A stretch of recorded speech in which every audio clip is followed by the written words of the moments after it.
Dr. Angela McBurdy of DoctorFlute.com, and today's flute tip is on the left hand, playing with comfort, agility, and playing with tension free.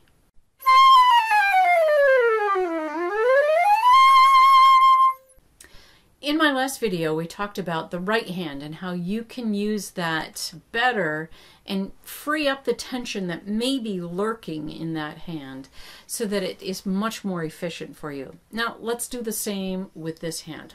This hand has its own issues, separate but equal issues for playing with tension. And I think a lot of times the tension, some of the tension anyway, is centered here in the spot that holds up your flute, pressing that against your lip.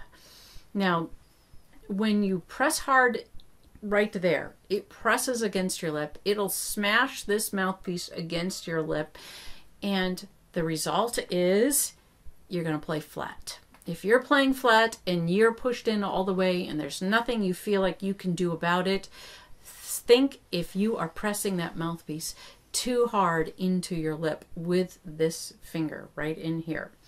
That finger gets enough pressure. It has a lot to do, that little knuckle space where the flute is resting. And if you don't have the flute resting here, which I have definitely found some people where they've learned to play without using that little shelf to hold their flute up, I think you're asking for a lot of trouble in this hand. That area needs to hold up your flute ever so gently here. Now, the flute is resting in there and my fingers are on. There's probably a little bit of pressure there because it is in fact helping hold up my flute. We talked about the balance points in the right hand where your thumb and your pinky from below and on top. And in this hand, it's the balance points are from the sides, your mouth from this side, and this little area, this shelf, I call it, holding your flute and pressing in from this side. So I can hold my flute with those balance points. So if I just use those, I have no problem holding my flute up. So I've got pressure from above, below, coming in from this way and going out from that way.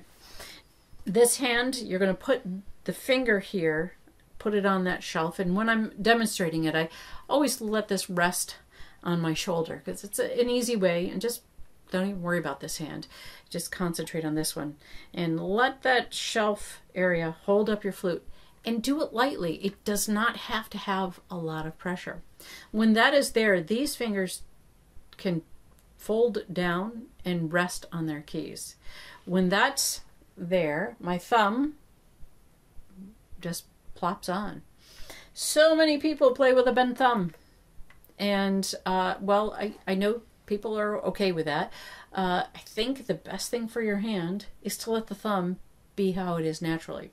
If my fingers are on the flute this way and my thumb is here, if I press it back, that's all. My thumb would have to do something unnatural to do this. So if my hand is on, and I just take, that's where my thumb is going to go. It's right there. When I first started playing with my thumb straight up and down like that, and here's it from this angle, slightly on that knuckle, slightly on the side, I thought it was the weirdest thing because I played with my thumb this way.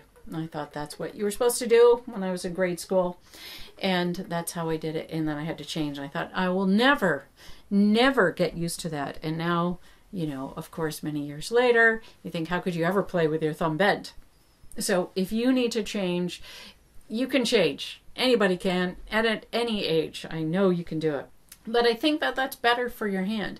If you look at your hand, if it's just folded this way a little bit, right, just kind of naturally come up here, your thumb is straight, and if you bring it here, it's going to touch a little bit on the side. Your thumb doesn't come to your hand flat. So you don't want to move your thumb and make it be flattened here. I don't want to play with a flat thumb. I want to play with it. Here it is, plop, wherever that is, wherever it is, I put it down. That's going to be the most tension-free place I could have it. It moves fast, it's light, it's not going to cause me any problems because I'm not doing anything awkward with it. I'm not changing that thumb. It's staying right there. Another thing to think about. Now, I have an inline G, and I've always played with an inline G since I got a good flute, you know, past my beginner flute. So this is what I'm used to. I'm good with that. If you're getting a flute today, and I think if you're upgrading, I think generally you're going to have an offset G.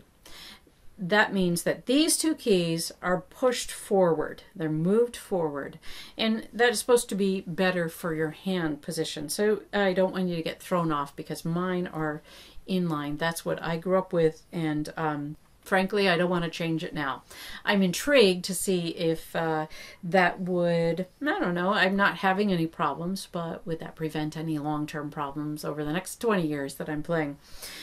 So I'm intrigued to know that. However, not intrigued enough to buy a separate flute just to have on hand so I could experience that.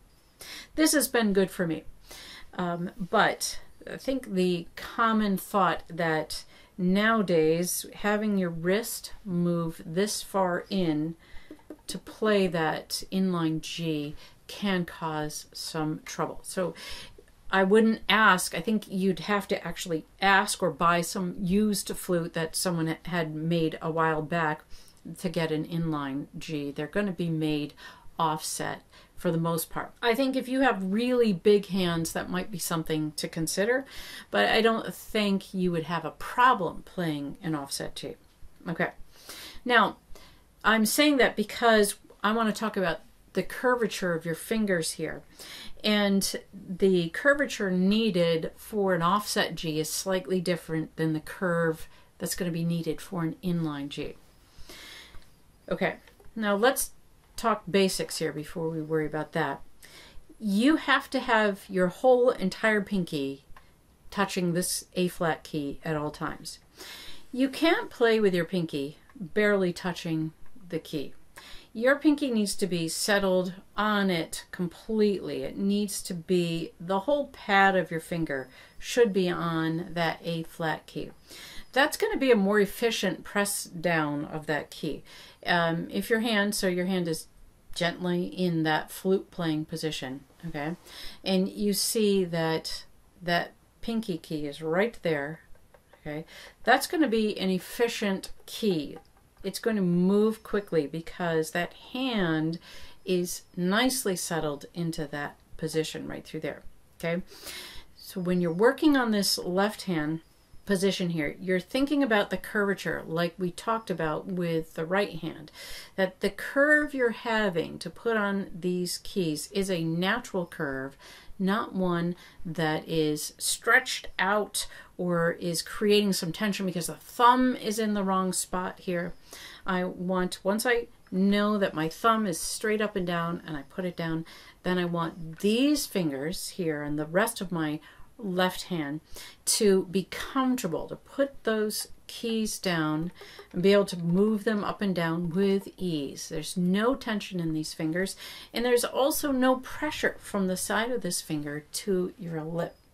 That is a really big point. Make sure that this finger here in your left hand, right here, is not pressing that flute against your lip. If it's pressing there, you've got tension through here, and that's going to come up into your fingers. Okay. Also, so again, thinking about your offset G, I'm going to show you with my inline G, but slightly modified because if you have the offset, your wrist will not need to, this wrist here will not need to be bent as much as my wrist is in order for me to have the curve. Generally what I see students playing is their wrist is out, so it's kind of a straight line angle here. I can't hold my flute and show you, but there's this line through here is a straight line rather than a little bit of a bent. Okay? I don't want it 45 degrees. I'm not holding it like this, but I want a little bit of a bent because That is going to bring my fingers up so that they curve. Again, we found out with this hand that straight fingers or really too curved don't move really well. A gentle curve moves very fast, and you can feel that's tension free, it's light, and I want that here. But if I play like this with my wrist out and my fingers barely hitting the keys here, even if I stretch enough so that I cover the hole, it's still too straight, and that is slow and awkward. Okay, now all you do is take that wrist down and you bend it. Now, I didn't say, well, bend it back. No, I generally say, okay, bend it towards the wall that way. Just a little bit of adjustment. And always, how far should I go? Well, you know, the way to find out, push it too far. And then when you relax it, where the tension goes out, then you know that's where the wrist should be. So go too far and then relax, and there it is. And your fingers should fit here. So I have a nice curve. You can see that curve, and that moves quickly. That's efficient and quick. My fingers are going to move very, very lightly through here. So you're thinking about your wrist. You're making your fingers light. You actually think about keeping these fingers light. If they are light on here, then they need to stay low. They aren't, this is not light. If they're raising above and slapping those keys down, then there's probably some tension in here, and they're not light. This is inefficient. That's too high. That's going to take too much time in a fast piece to come down. You're probably going to have some glitches. So keep your fingers here. Practice with them staying low over their keys. Even this one often likes to stick straight up in the air when you're playing a D or something. And keep all your fingers here. Look how easily they move. All right, completely tension free. They move as fast as you want them to move. You have curvature in your fingers here. The wrist is not, you're not pulling and pushing. I have a hair stuck in my flute somewhere here. I see it. There we go. I pulled my hair out while I was playing. You can feel the release of tension by not pressing too hard there against your lip. And if you are pressing too hard, you know you're playing flat. You know, all you need to do is relax. I'm not going to say that's going to solve all your problems, but it just may solve all your problems. So think about that. Keep your fingers curved. Keep your thumbs straight up and down, and wherever it falls naturally, don't make it go, don't bend it, don't try to put it flat, just put it on where the natural position is to your hand. Here it is, and I put it on. I just plop it on right there. That's efficient. All right, that is your left hand. Look at it in the mirror. Experiment with these things. See if you're doing anything or that you could improve on anything in order to give yourself more comfort when you're playing, to give yourself more agility. They move faster, and to play with no tension whatsoever. If you have some kind of, you're doing all these things and there still is some kind of pain, you know that you probably need to see a medical professional and find out what's happening. And maybe there's some exercises you can do to fix that. But I think you'll find that this is going to solve most of your problems other than medically solvable type of problems. So use that, use a mirror, check your hands in a mirror, play easy things that you can watch your fingers and see how they are performing and what they're doing, and are you keeping that tension out of your hands, and keeping your fingers low. Are they staying, are they pressing down those keys lightly, letting gravity pull them down, not because they're being slammed down onto those keys. And you'll find that your playing is much more fun. It's more fun to play without tension, and that you'll be able to start having the kinds of speeds you want to have, because tension-filled hands do not move fast. Enjoy working on your hands. Check out the other hand. If you've missed the right hand video, check that out as well. Put them together and you'll see the whole picture, and you'll start playing with comfort, agility, and have no tension. Enjoy. If you like today's flute tip, press the like button, subscribe, comment below, and share it with your friends.